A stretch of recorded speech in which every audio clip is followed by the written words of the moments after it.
Those of you who have seen Minnesota, and as the governor of Minnesota, it breaks my heart, but my pledge is to make it better. This is a great state with great people, and it's now our time to show that means every single person.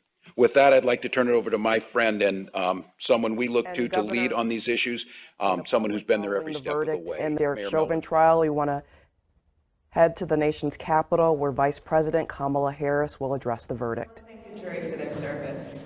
And I want to thank Mr. Floyd's family for your steadfastness. Today, we feel a sigh of relief. Still, it cannot take away the pain. A measure of justice isn't the same as equal justice.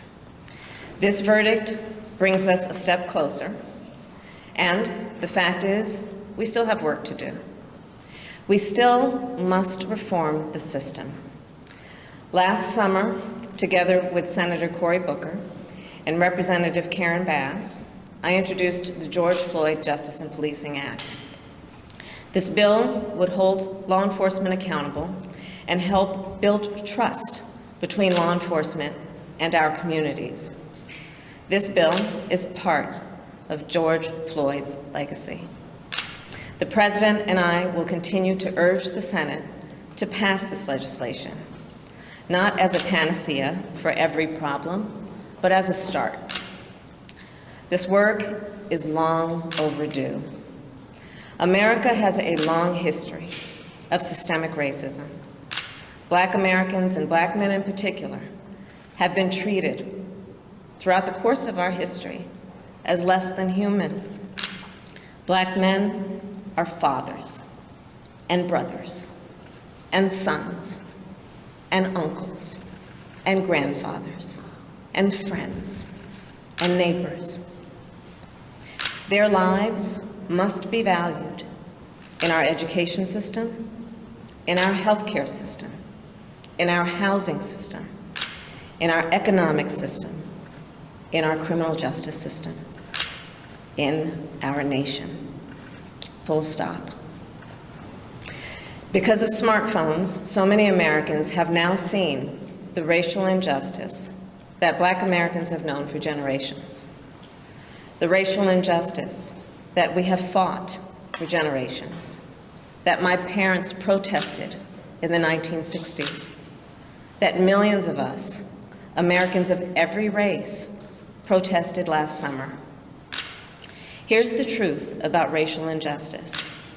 It is not just a Black America problem or a people of color problem. It is a problem for every American. It is keeping us from fulfilling the promise of liberty and justice for all. And it is holding our nation back from realizing our full potential.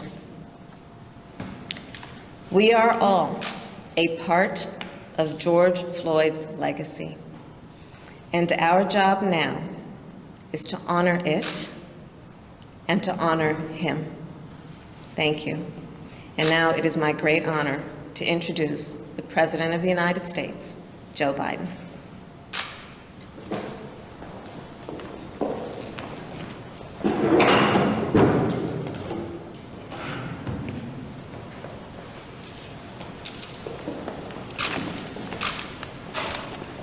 Today, a jury in Minnesota found former Minneapolis police officer Derek Chauvin guilty on all counts in the murder of George Floyd last May. It was a murder in the full light of day, and it ripped the blinders off for the whole world to see the systemic racism the Vice President just referred to. The systemic racism is a stain on our nation's soul. The knee on the neck of justice for Black Americans. Profound fear and trauma.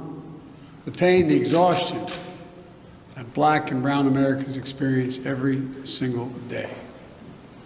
The murder of George Floyd launched a summer of protest we hadn't seen since the civil rights era in the 60s.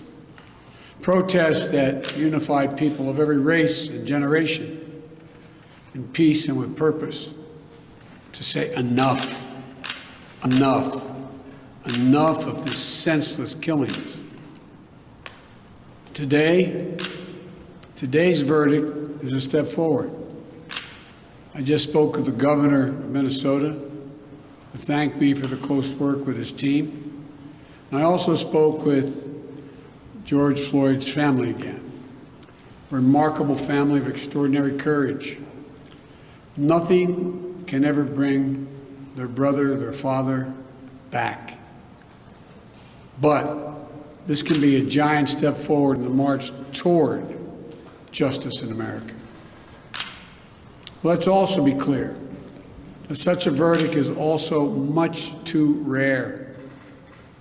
For so many people, it seems like it took a unique and extraordinary convergence of factors.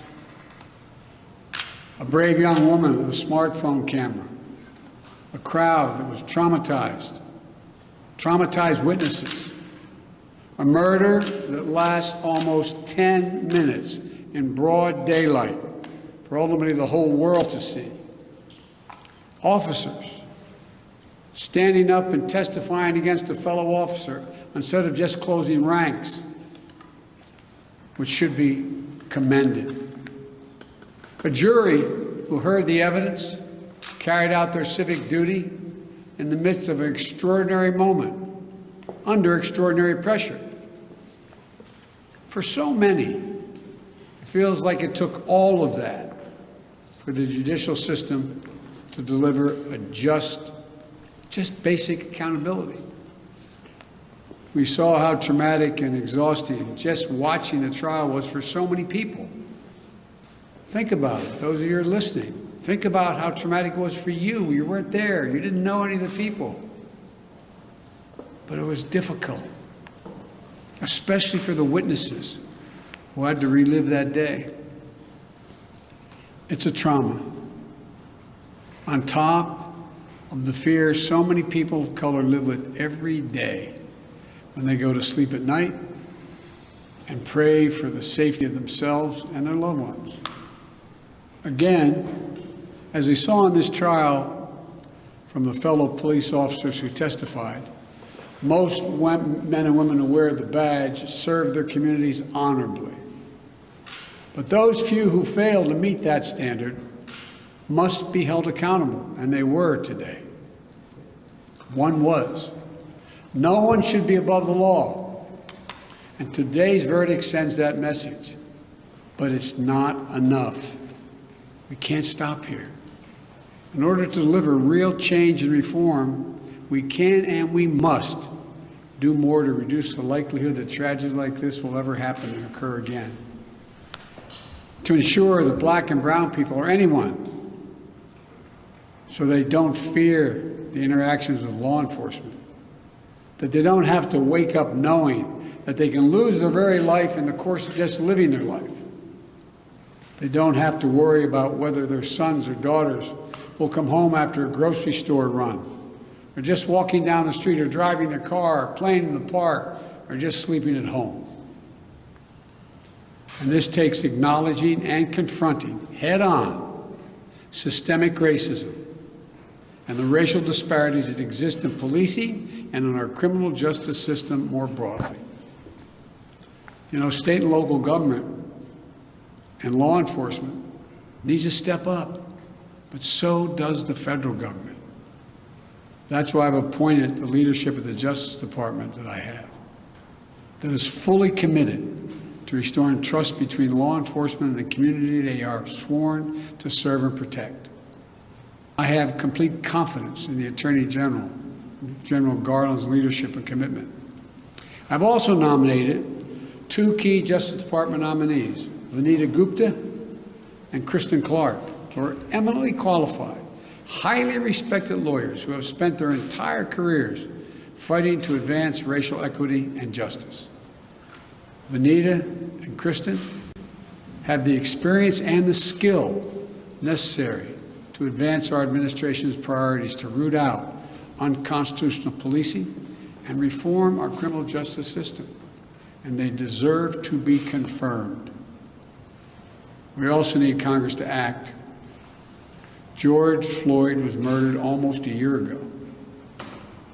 There's meaningful police reform legislation in his name. You just heard the Vice President speak of it. She helped write it.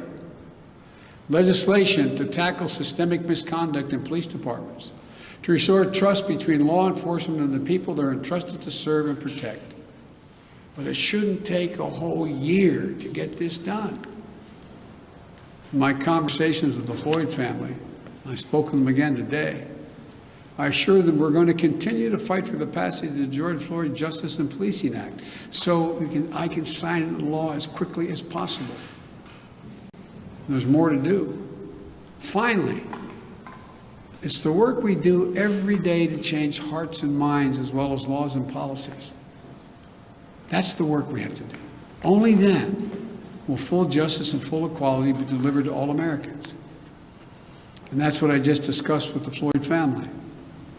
The guilty verdict does not bring back George. But through the family's pain, they're finding purpose.